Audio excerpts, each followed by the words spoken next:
Did you remarry that older man? Peter's voice cut through the silence, his sarcastic smile making his words sting. I stared at him, shocked. What are you talking about? I couldn't believe what I was hearing. You've changed your mind? Wouldn't it have been better if you stayed with me? His words, laden with arrogance, hung in the air, instantly creating a palpable tension between us. The moment I saw Peter, I felt a rush of disbelief.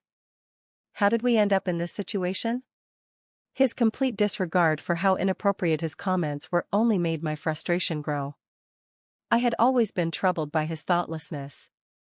He never seemed to understand the weight of his words, but I knew, deep down, that he would soon face consequences for his lack of awareness. I watched as his confident expression slowly drained from his face, replaced by a subtle pallor. My name is Katherine, 28 years old, and I've lived a life that's been far from ordinary. A year ago, I married Peter, the man I thought I would grow old with. A year may not seem long, but in that time I've already felt the growing shadow of a possible divorce clouding my heart. Peter, 30 years old, was the kind of man who seemed mature, steady, and driven. We met as business partners in the company I worked for, and at first, our relationship was purely professional. But one day, we discovered that we shared a love for the same band, and that was the spark that brought us closer. His passion for his work, along with his ability to smooth things over after even the smallest quarrels, made our relationship feel effortless. I truly believed our marriage would be peaceful. But the moment we exchanged rings and vows, something changed. Peter, who had once reassured me with endless affirmations of love, suddenly revealed a darker, more controlling side. It didn't take long for me to notice. Shortly after we were married, one evening I came home from work a little later than expected, only to find him sitting on the couch, eyes glued to his smartphone. Normally, he would greet me with warmth, but that day was different. I tried to speak, but he didn't respond. Peter, I'm home now. Sorry I'm late. I'll start dinner, I said, hoping to break the tension. Why are you so late? Doesn't make sense. Aren't you just wasting time? His harsh words left me stunned. Peter, what's going on? Why are you acting like this? We're married, why are you so upset over something so small? I asked, my voice shaky.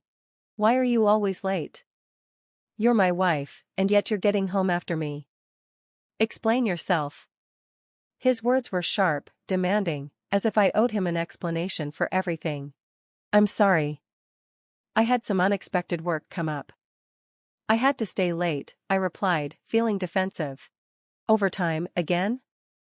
It's always something with you. Maybe it's your efficiency or your work habits. Don't make excuses. As a wife, you should be more responsible.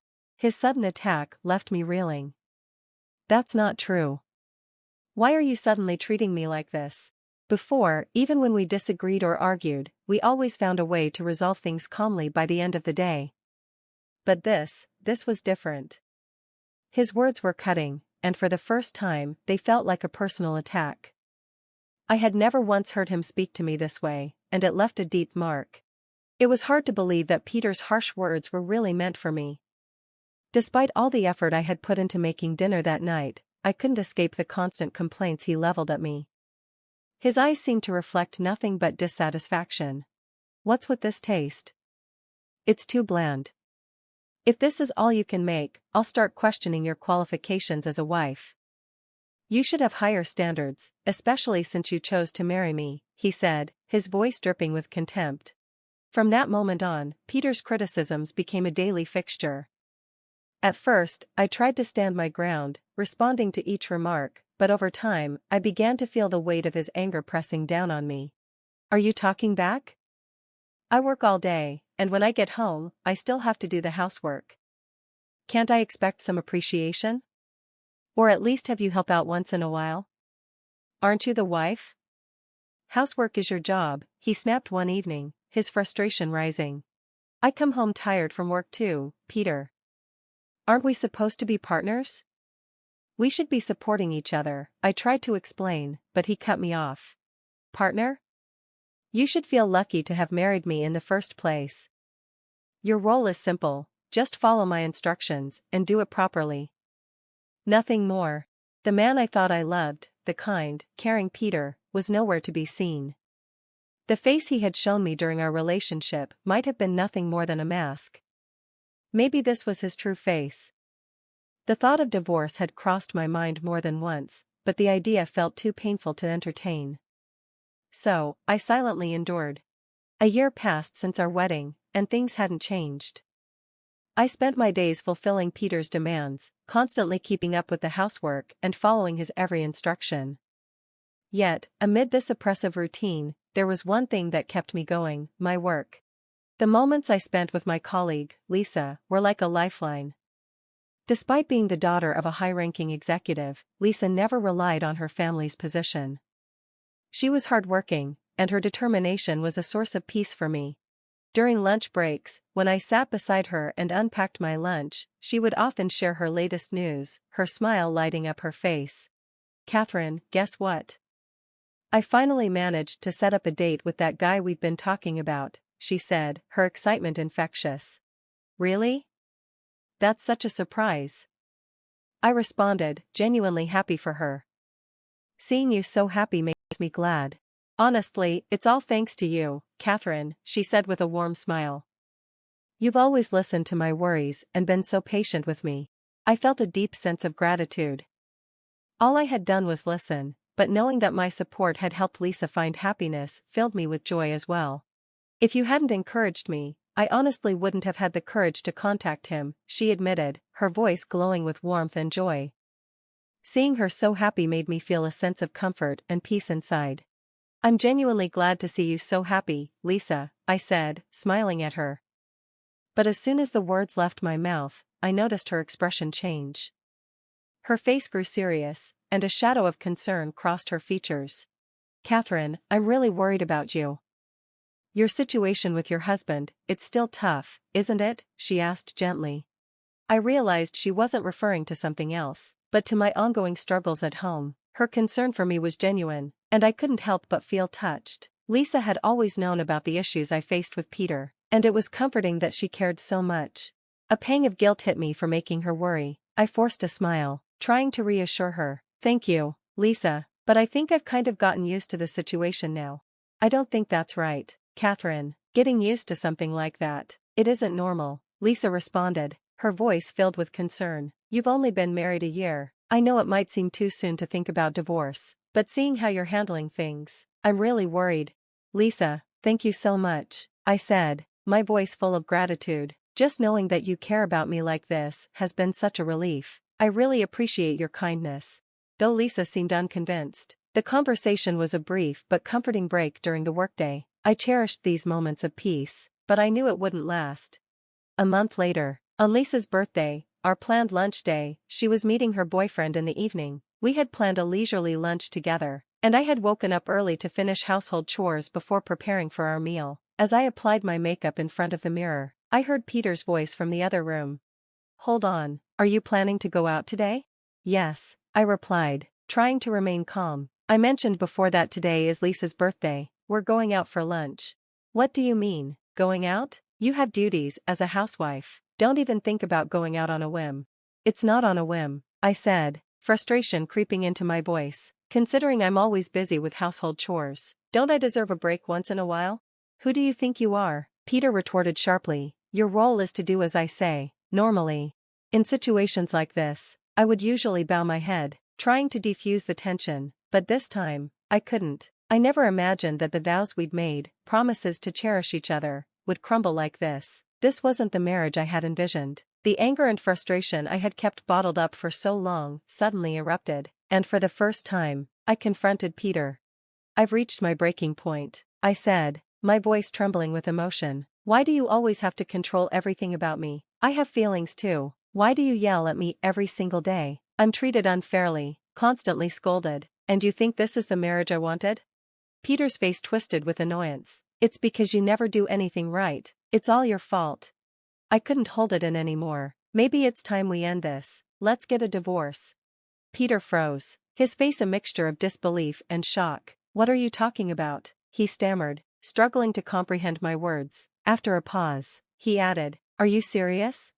I met his gaze with a firm, resolute expression. Yes, I'm serious. To be honest, I should have made this decision much earlier. I overlooked the issues when everything felt new and sweet in the beginning, but I can't ignore them anymore. I've realized I need to separate from someone like you as soon as possible. Peter's anger flared. Are you blaming everything on me now? Fine, you want a divorce? I'll give it to you, but I won't budge on the assets. If that's the condition, I'm willing to accept it, I replied, my voice steady. Peter sneered, his anger rising. Don't be so arrogant. You'll regret your life after this divorce, mark my words. Unable to contain his fury, he stormed out of the house, but soon returned, divorce papers in hand. He slapped them down in front of me and signed them without a word. I calmly signed them as well, finally ending the toxic relationship. Afterward, I found a new place to live, a monthly rental apartment near work. I only confided in Lisa, my close friend, and my trusted boss, Mr. Thompson. I decided to take some time to prepare for a fresh start. In the years following the divorce, my life underwent many changes, yet, Peter's constant, almost obsessive messages disturbed my peace of mind. His messages felt like an emotional weight, arriving daily and unsettling me. During this difficult time, I leaned on my support system, Lisa and Mr. Thompson. Keith had been a mentor to me since my first day at the company. He was like a brother, and he noticed when my energy seemed off. Katherine, are you okay? Keith asked one day. You've seemed down lately. I'm sorry, Mr. Thompson, I replied, feeling embarrassed. I've been tired and making more mistakes at work. Keith didn't buy it. I don't think that's the only reason. You should have felt better after the divorce. Did something else happen?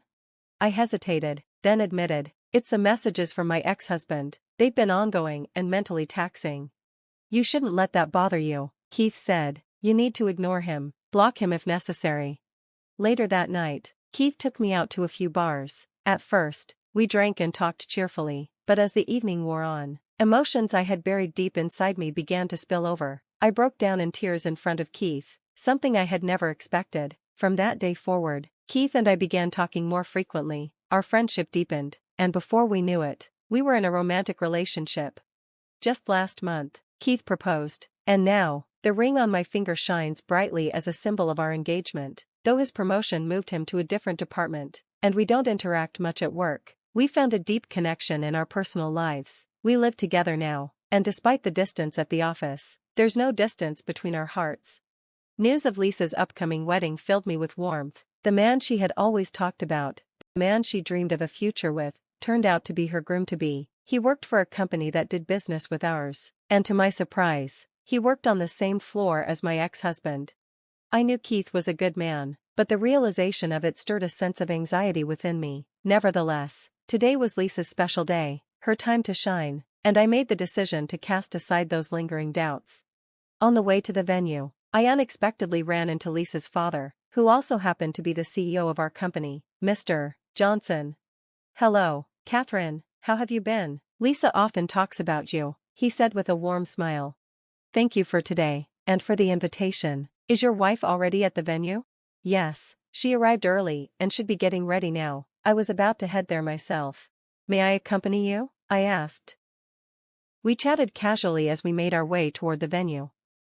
Near the entrance, as I checked the reception arrangements, a familiar voice called out from behind.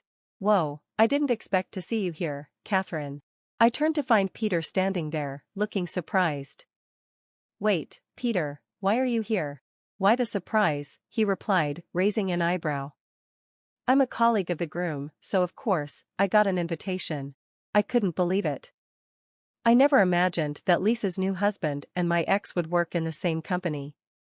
Worse still, Peter was close enough to be invited to her wedding. You seem different somehow, Peter added, eyeing me with a smug expression. I'm shocked. Considering remarrying an older guy, is that really you now? His words cut through me. Why do you care? I shot back. Stay out of my life. He scoffed. You used to enjoy being with me, remember? And now you've chosen to live with an older guy? You sure like flaunting that ring. His provocative words and condescending smile ignited a wave of anger within me. Before I could respond, a colleague from the reception desk stormed over, glaring at Peter. What are you saying? Don't you know who this man is? This is Catherine's husband, and he's none other than Mr. Johnson, the CEO of our company. Peter stood frozen, clearly unaware of the gravity of his mistake. His face drained of color as the colleague's words sank in. Mr. Johnson, ever composed, smiled gently and said, "So, you're Allison's former spouse. It's nice to meet you." Peter stammered, clearly flustered. I am truly sorry." Mr. Johnson didn't flinch. "Our company has had a long-standing business relationship with yours. I'm the CEO of this company." His tone was cool, yet carried an air of finality. Peter's apologies grew more frantic. "I'm sorry, I didn't know. Please, reconsider." Mr. Johnson remained calm, his words firm. "I'm disappointed in you. Not only did you disrespect me, but you've also acted inappropriately towards Katherine. I don't see any reason why we should continue doing business with a company that employs someone like you." Peter's panic was palpable. "But do you realize the impact this could have on my career?" "As for your position, that's your problem," Mr. Johnson replied coolly. "Our company doesn't face any issues if we sever ties with your corporation. In fact, we have countless companies eager to do business with us." Mr. Johnson paused, then added, "We also plan to bring Lisa's new husband into our company, nurturing him as a future leader. So, frankly, we don't perceive any loss in this situation." Peter's face was a picture of disbelief. "Why do you care so much about Katherine?" Mr. Johnson took a deep breath and answered, his voice soft but firm.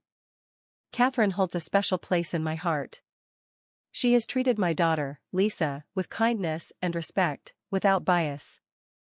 Lisa has expressed her gratitude countless times. Anyone who brings joy and happiness to my daughter is of immense value to me." Peter, finally grasping the gravity of the situation, looked as though he might crumble under the weight of Mr. Johnson's words. His eyes filled with tears, a mix of fear and regret. I looked at him with calm detachment. "Have you finally realized the severity of your rude behavior?" Peter's voice shook as he pleaded, "Katherine, please, help me. My future." With a smile, I responded, "Thanks to our divorce, my life now is truly fulfilling." Mr. Johnson, ever the gentleman, gently placed a hand on my shoulder. "It's time to leave," he said, guiding me away from the scene. As we exited, I couldn't help but reflect on the events of the day. Peter had been overwhelmed by the tense atmosphere and the critical gazes of those around him, and he eventually fled the ceremony. The next morning, Mr. Johnson personally contacted Peter's company and severed their long-standing business relationship. The impact was swift. Not only was Peter's chance of promotion crushed, but his annual bonus was also slashed. Whispers spread among his colleagues, and he reportedly kept a low profile at work after the fallout. As for me, I had recently completed the marriage registration with Keith, my trustworthy superior. Many colleagues had congratulated us, and I was able to leave the company with a peaceful heart. Now, as a full-time housewife, I plan to cherish our home and firmly support Keith in every way I can. Going through a divorce with Peter taught me a valuable lesson: marriage doesn't guarantee happiness. But with the right partner, happiness can thrive. Keith and I will live that truth together in the years to come.